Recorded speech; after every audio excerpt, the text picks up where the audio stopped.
This is going to be fairly straightforward video because we have a, well, I would say a quite compact fish tank case, which at first glance it looks like it supports only up to micro ATX. Well, at least it leaves that kind of impression. But when you look closely, it can actually support ATX motherboards from mini ITX to ATX, and this is really cool because it kind of, you know, shortens down the size and everything altogether. We're talking about ANTEC C5 addressable RGB, which can accommodate 360 radiator on top, comes with pre-installed 7 addressable RGB fans, 6 which are reverse and one 120 at the back, which is regular blade. Now that's not all, of course, because as you can see we have here fairly thick and long GPU. We're talking here about PNY Accelerate GeForce RTX 4070 Ti Super OC Verto Epic X, and you can see the space. It doesn't even collide with the side fans, which is outstanding. And we have 7 expansion slots at the back, 2 compartments.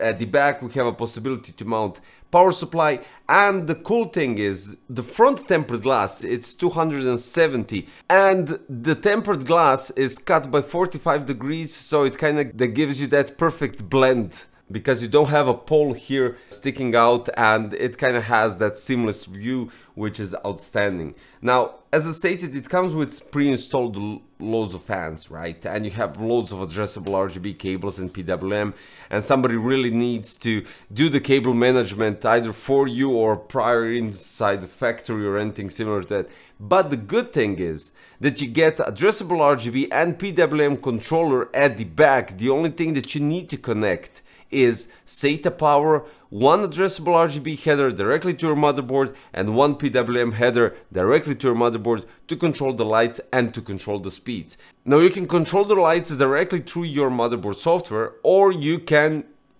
with the press on the button on the top. There's also a possibility to adjust the speeds of the fan with the PWM connection, thanks to that.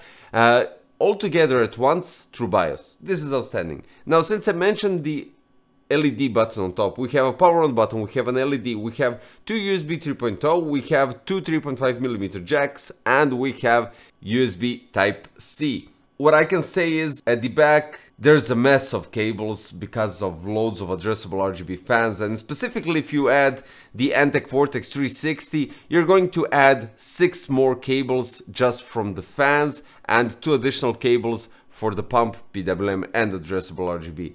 Now this is manageable only if you have a motherboard that supports 2 addressable RGB, or you have a splitter that you can connect to that controller, giving you an option to manage everything. But you don't have to worry about anything because you have some sort of a cover for the bottom part of the second compartment beneath the power supply to hide everything, and to mount 2 2.5-inch SSDs, which is outstanding. Now what I'm going to give you more information. We have 270-degree full view tempered glass, 45-degree beveling technique that makes the minimal joint gap. Quite nice front panel which has plastic around the tempered glass, and has addressable RGB strip on the side, which really does make nice effect without a doubt. It supports back connect motherboards, 7 addressable RGB fans pre-installed. We're talking about P12 addressable PWM, 1 is regular, 6 are reverse as already stated. And when we're talking about radiator support, so you can go with 360 on top, 280 on the side and 360 on the bottom at the same time. This gives you a possibility to do a custom loop with insane combination. At the top there's also a possibility to go with a push-pull combination, and then in that scenario the RAMs need to be maximum 35mm of height. Now also the side can, when we're talking about the radiator support, maximum up to 75mm, which is the total thickness of the fans and the radiator, and this will avoid interference with the GPU, which is outstanding. Now altogether fan support, we're having 120 at the rear, 2 140 or 3 120 at the top, 2 140 or 3 120 at the side, and 3 120 on the bottom. Radiator 120 rear, and everything else you already know. We have magnetic dust filters on top and bottom, which are covering the whole panel, which is outstanding. Talking about storage compatibility, it can support one 3.5-inch hard drive and 2 2.5-inch SSD at the back caddy, which is definitely outstanding, and some let's say, interior dimensions. CPU cooler maximum height is 160, GPU maximum length is 410, and power supply maximum is 240, which includes the cables. This is brilliant. I'm really digging this case because it's really nice and compact, and it gives you everything that you need in a compact form when we're talking about dual chamber cases or fish tank or whatever you want to call it. So C5 compared to C3, which is much taller, and I don't even have to go into C8.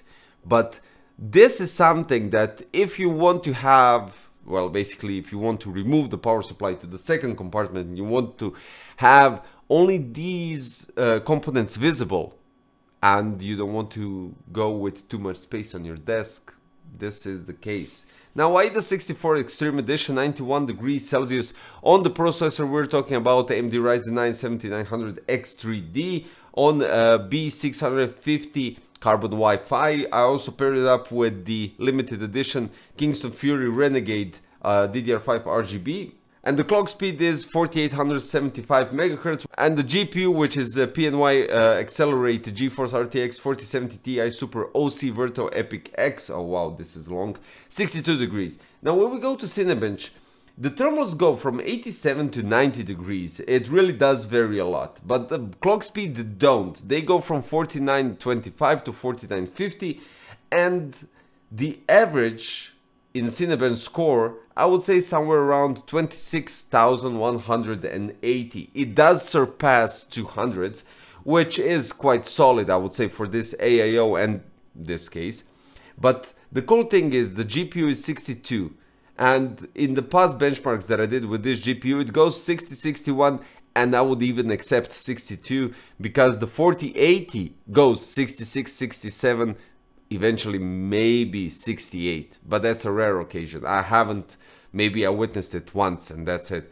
So this GPU quite solid when we're talking about thermals, and the performance is there and I'm loving it. Of course, in other scenarios, this processor goes up to 27,000, so that's 800 Cinebench points difference. But regardless of that, I think this is quite nice, and they did something really cool, giving us 7 addressable RGB fans.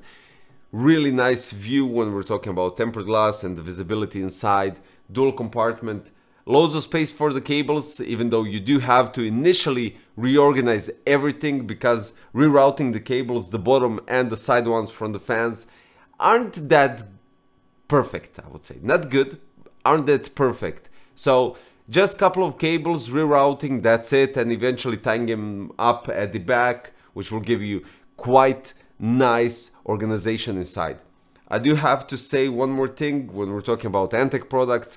At the back we're having ANTEC HCG Pro 850 powering up the whole system without a glitch, without any problems. This is really nice, and really digging this build. It really looks nice when we're talking about in general organization of the components and placement. The one thing that I do have to say and to give you heads up, when we're talking about ATX motherboards here, in some scenarios you might need to remove the fans, but I didn't have to because I placed the GPU after I connected all the cables. So I'm talking here about USB 2.0 if you have something to connect with USB 2.0, addressable RGB cables, PWM, and eventually rerouting the 12VH PWR before you place the GPU, because fiddling here with cables is not a good idea, I would say. So all in all, yeah, this is quite cool case. Just have that organization while building and which component will go first. Specifically talking about the GPU, not this GPU in particular. I'm talking about in general all GPUs, just so you have enough space to fiddle around with your fingers and to connect everything, and that's all. So the case lost the connection part, the holes here at the bottom. You might fiddle around with back connect and get that space to reroute the cables, but just to give you an idea, and that's all that is. C5 addressable RGB by ANTEC, link is in the description, as well as for the Vortex 360 and the HCG Pro 850 watts power supply. If you wish to go with this build, copy it, do whatever you want, you can find the links in the description. And that'll be all for today. But before you go, of course, don't forget, sub, like, and well, not share, basically. Means more if you click the notification bell so you get notified for future content. That's it for today. See you quite shortly in a new one. Bye bye.